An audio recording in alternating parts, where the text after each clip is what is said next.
Forever baby.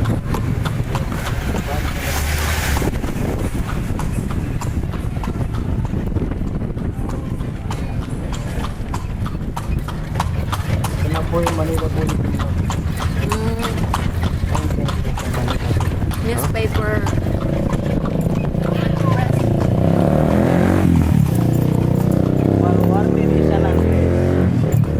Armory, bomb-proof arsenal for gunpowder storage.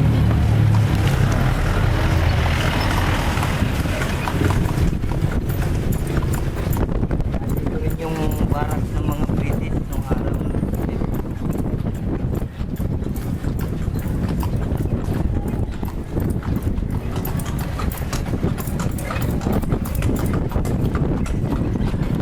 Tibay naman ang ano ng pato.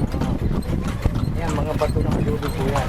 At yung mga bato ng adobe, alam niyo po kung saan galing? Sa Mexico pa. Yan po yung itinamalit ng tiga Mexico rito ng asukal dito sa Pilipinas. Kaya po, nagkaroon ng Manila Acapulco Guardian doon sa may tabi ng European Migration. Kasi po doon dumusong ang barko ng Mexico na may kargang mga bato ng adobe. Raw materials made of this wool Doon sila from nagpapalitan. Mexico. From Mexico that Filipinos Filipino swap adobe materials with sugar or cake.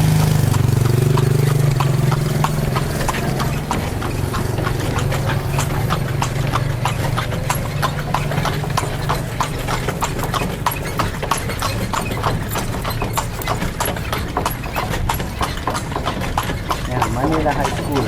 Manila High. Yan, yung ganyan.